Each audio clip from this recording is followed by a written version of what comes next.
बिस्मिल्लाहिर्रहमानिर्रहीम अस्सलाम वालेकुम। Welcome again to my channel English grammar fun and a very warm welcome to my class.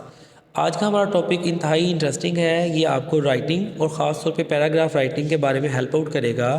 ये आपकी मदद करेगा कि किस तरह से हम ब्रेनस्टॉर्मिंग कर सकते हैं और हम कैसे डेटा या आइडियाज़ कलेक्ट कर सकते हैं कोई भी टॉपिक राइट करने के लिए। जैसे आप जानते हैं कि एक लैंग्वेज जो है, अगर आप किसी भी लैंग्वेज पे प्रोफिशेंसी या कमांड हासिल करना चाहते हैं तो चार चीज़ें आपने माइंड में रखनी हैं: स्पोकन, रिटन, रीडिंग और लिसनिंग।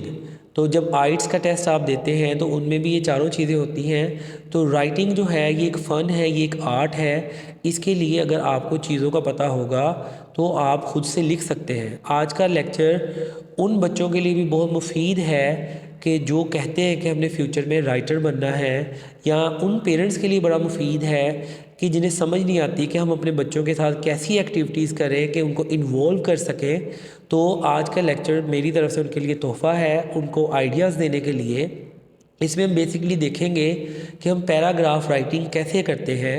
तो सबसे पहले सबसे नीचे देखते हैं, एक आपको हिंट दे रहा हूँ पैराग्राफ के लिए। जब भी आपने पैराग्राफ लिखना है उसके अंदर एक मेन आइडिया होना चाहिए, आपके माइंड में होना चाहिए कि हमने क्या लिखना है और किस चीज़ के बारे में बात करनी है।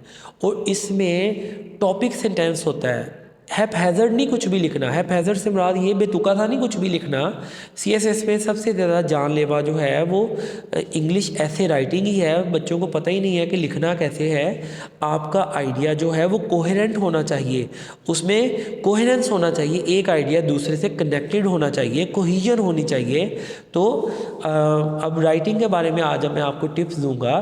तो टॉपिक सेंटेंस जो है उसके बाद डिटेल्स होनी चाहिए। जो मेन आइडिया की हमने बात की है उसमें ऐसे होना चाहिए। जैसे आप देखते हैं कि अगर सेकेंड ईयर की बात करते हैं तो सेकेंड ईयर का सेकेंड चैप्टर अगर हम देखते हैं तो उसमें यूजिंग साइंटिफिक मेथड के बारे में एक पैराग्राफ बताया गया है। तो उसमें पहले पैराग्राफ में हिंट दिए गए हैं कि हमारा अगला जो ऐसे है वो कैसे चलेगा। तो हर एक पैराग्राफ जो है वो सपोर्ट करता है मेन पैराग्राफ को। तो अगर आप अपनी इंग्लिश की बुक में किसी भी चैप्टर के बारे में देखते हैं, जैसे नॉइज़ पोल्यूशन है या ड्रग एडिक्शन है, तो इस तरह के चैप्टर्स को आप देखते हैं तो आप नोटिस करेंगे कि पहले पैराग्राफ में उस प्रॉब्लम की बात करके फिर उन्हीं में से हर एक पैराग्राफ जो है उसको सपोर्ट करता है। तो स्टार्ट करते हैं। जैसा कि आप देख सकते हैं पिक्चर में, तो यहाँ बताया गया है right a newspaper article about cutting green house gas emission. Green house जो है ये गैस जो इससे निकलती है, एमिशन जो है निकलती है। ग्रीन हाउस इफेक्ट जो है ये खेती बाड़ी में इस्तेमाल होता है, लेकिन इससे गैस भी निकलती है। तो इसमें बताया गया है, आपको हिंट दिया गया है, use information from the reading passage and the notes you made in speaking and listening. तो ये 7th क्लास में मैंने लिया था, जो कि जूलिया सेंडर की बुक लैंग्वेज ट्री में से लिया गया है।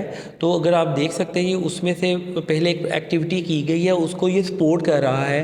लेकिन हमारा टॉपिक ये है कि हमने देखना है ये जो प्ले कार्ड्स उठाए हुए हैं, हमने इससे पैराग्राफ लिखने में अपनी खुद की मदद करनी है।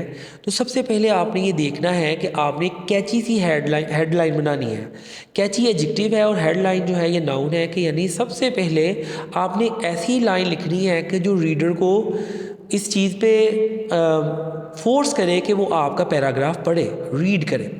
उसके बाद दूसरा जो आपको इशारा ये है कि आपने अपनी तमाम प्रॉब्लम को सम अप करना है उस इंट्रोडक्टरी सेंटेंस में, ताकि उस इंट्रोडक्शन से देख के फिर आगे पढ़ने को दिल करे कि पूरे पैराग्राफ में लिखा क्या है।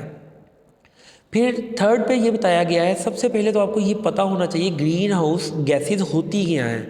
जब आपको पता ही नहीं होगा तो आप कैसे उसके बारे में लिख सकेंगे, और हमें उनको क्यों काटने की ज़रूरत है, क्या वो नुकसान कर रहे हैं हमारे माहौल में जो हम उसको काटें।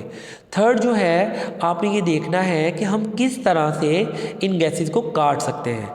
तो इस तरह की प्रॉब्लम अगर कभी भी फेस आए, लाइक करप्शन है, ड्रग एडिक्शन है, ब्राइबरी है या पॉवर्टी है, तो उनके बारे में सोचें कि इंट्रोडक्शन देना है।